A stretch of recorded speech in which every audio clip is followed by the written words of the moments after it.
contract. We put together a master plan that would have us handling our own recycling here in the city of Trenton, marketing, selling, and producing revenues as opposed to paying $1 million. So that was one way. And then the other one was bringing our IT services in-house. We're going to do our computer services in-house, similar to the way it used to be several years ago. So those two areas alone would save us approximately $1.5 million in those two areas alone. With the additional revenue we'll get from the sale of recyclables and the IT contract being in-house is roughly $1.5 million. And then the other thing that we're going to do is we're restructuring our debt. One of the reasons we want to get out of this whole transitional aid stigma is that the rating houses looked upon us favorably. So if we get ourselves out of that stigma, then we believe restructuring of debt will lower our debt services payment, which will save a substantial amount as well, and will make us independent. Right now, we're probably about $3 million shy of that. When the layoffs that took effect a year ago, when the full benefit of that from the city comes in, we will get probably another $4 to $5 million through, and my numbers may be off a little bit, but through, I'm talking about $4 or $5 million, Trey. The unemployment payment. We will not have to make those unemployment payments at that time, and then we'll get the full benefit of not having to pay that portion of the salary. 60% of unemployment costs are the cities. We have to pay that. So those costs will be out of our, away from us next year, and that'll be a savings as well. So we're on course. I know it seems it's hard for you to believe, man, but we're almost independent. It's not hard for you to believe numbers. We're almost independent. Straight, I'm listening. It is what it is. There's no way we can balance the budget without getting the money, right? So if we don't get the money next year and we balance the budget, then we're independent of the aid. I can't camouflage that. You know what I mean? That's cut and dry. What was the other question? The other question was, what was the other question? Another question, Tony, you said last Monday at the town hall meeting with 105 cops being laid off, that you're doing equal if not more than what you have here now, part of the police force. So if you're doing equal and maybe more, then you say that we don't need 105 cops. No. We need as many cops as imaginable until such time crime is down. So we need more than enough cops. But the fact of the matter is we can't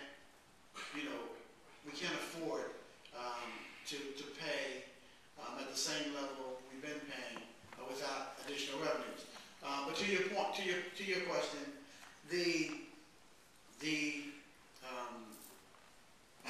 nature of my answer last week was that we're doing more by having the additional police officers on the street. So we have a full complement of patrol officers patrolling the streets, but we've added to that by bringing policemen walking the beat. So that's what I mean by we're doing more. We're just restructuring.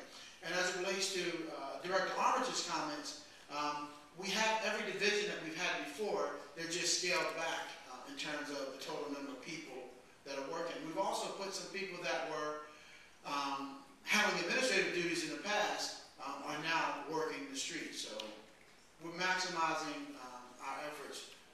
Real quick though, man. Yes. You have the director answer? You have the acting director answer that question for me? Director, you can speak to it if you like. I'm sorry. The question was Mayor Mack stated last week that 105 cops being laid off, that the police force is not doing equal, it's doing more with what you have now. Do you want to address that? As I stated before, we have maintained all the service. We're still responding to all of the 911 calls,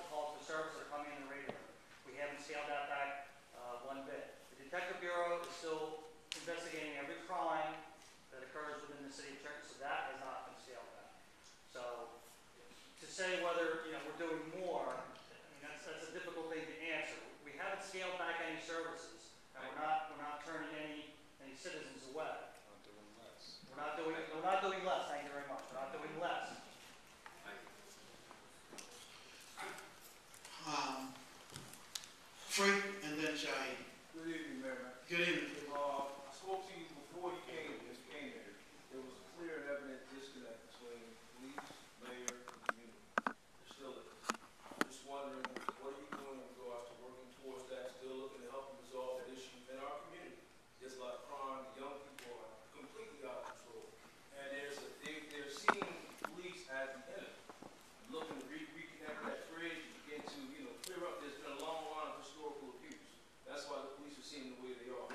Definitely need to have a conversation with yourself, police director, and the community, and people active in the community to begin to re-bridge that gap. Because a lot of the crime occurs, and then we allocate power to stop snitching, and I'm just trying to resolve the issue, because right now, the streets are not safe. I also like to know what you're working on or working towards in regards to the juvenile detention center being closed, no longer being a deterrent. And again, these young people are being released with some vicious crimes, and I'm just looking, again, just trying to see how you're going to address that issue. Right. No, you and I have spoken a couple times, and I know that you have a passion for our kids and for the community. So one of the things I'm going to do is hopefully sometime over the next couple of weeks, we can sit down and talk a little bit about one of the grants that I've spoken to you about is the U-Stack grant. We're in the process of building staff for that grant right now. We have a few, I think what they call them, like mediation counselors that go out and work with the grant.